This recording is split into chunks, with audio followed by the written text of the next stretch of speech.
ton bilan de la journée du jeudi 12 décembre. Donc là, il y avait le PPI et des ECB speech.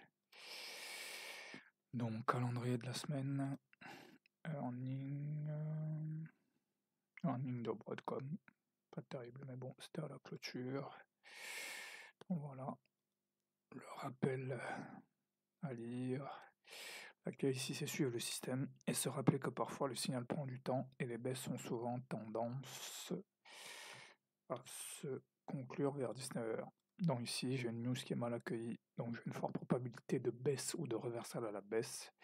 Sur le dos, j'aurais dû voir les rejets de MIVHB. J'avoue que j'ai loupé ce truc. Donc ici, voilà, le seul trap, c'est vraiment, j'oublie ce truc qui est avec les baisses. Bon, vraiment tendance à se conclure entre 19h et 20h. C'est une signature assez précise des baisses. Ah oui, j'ai oublié ce truc-là aussi. Voilà, dans les phases d'attente, consulter mes bilans, mes grilles. Ouais, c'est assez important de se rappeler ça.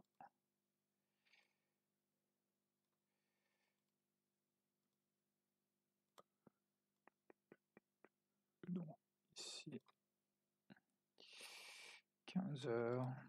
Ici, pas de signal.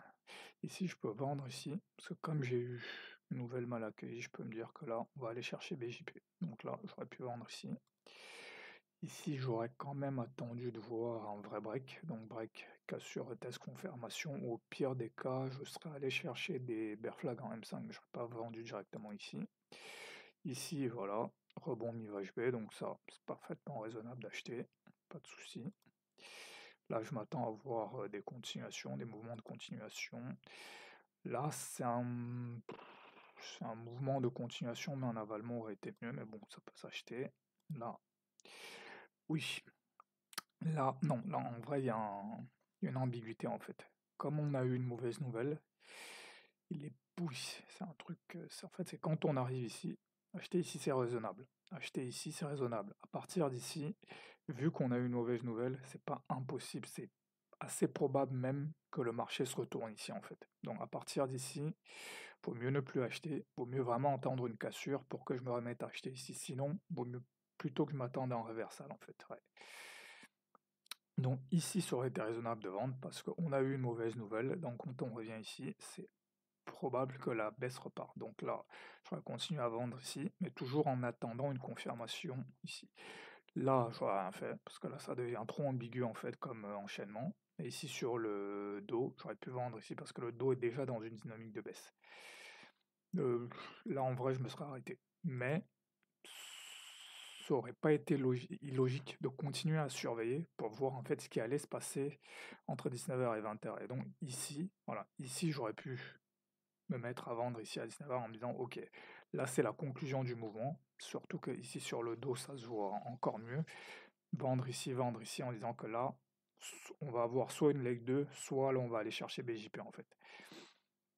C'est vrai que j'ai pas eu ce raisonnement là en fait. Après cette phase, je me suis dit bon alors je comprends plus ce qui se passe, mais en fait, ce que j'aurais dû me dire, c'est que ce genre de mouvement, vaut mieux attendre de voir est-ce que ça va rester en range ou alors c'est juste une phase de distribution et puis on va partir à la baisse. Donc si on commence à voir des breaks, ce sera toujours l'occasion de vendre. Donc typiquement, ici j'aurais pu vendre parce que là c'est quand même un break, ou alors je peux attendre la voilà, ça, ici je peux continuer à vendre ici. Après il est 21h. Mais en fait, ça se jouait plus sur le dos en fait. Parce que sur le dos ici, à 18h, on vient retester, on essaye de remonter, on descend, et donc à partir d'ici, ça se vendait pour aller chercher une leg 2. Hop, si je dessine la leg 2, donc ici, leg 1,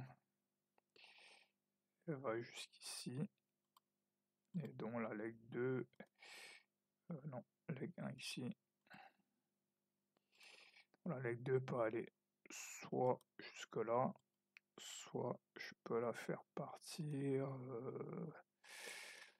d'ici. Donc, ouais, à partir d'ici, c'était plus raisonnable de vendre. Mais bon, en tout cas, ici et ici au moins, c'était raisonnable de vendre en disant qu'on peut venir chercher cette zone. Voilà, ce qui est vraiment problématique, bon, ce qui est un peu difficile dans cette phase, c'est de garder en tête le fait que ça peut se conclure, la baisse peut se conclure vers 19-20 heures en fait. C'est ça qui est un peu technique dans cette phase. Voilà, après, ici sur le dos,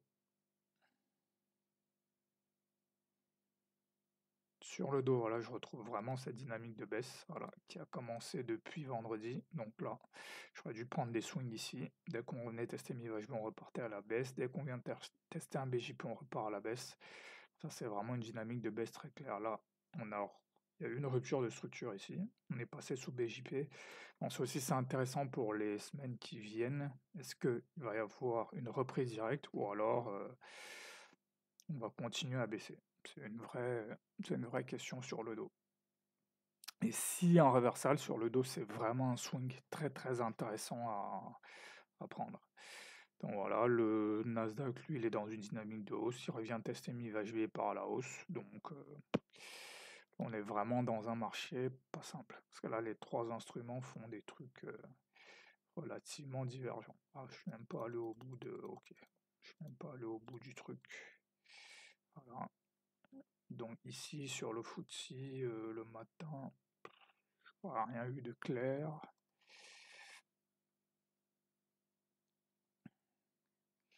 Sur le Nasdaq, ouais, pareil, rien de clair. Si je reviens juste pour voir l'ensemble de ce qui s'est passé. Donc voilà, ici, on break, voilà, le break, la baisse commence ici à 19h, 19h45. On est ici, ensuite il y a le break ici à 20h45. Là, on va chercher la leg 2. Donc voilà. Mais vraiment, cette notion d'heure, faut vraiment que je commence à m'y intéresser.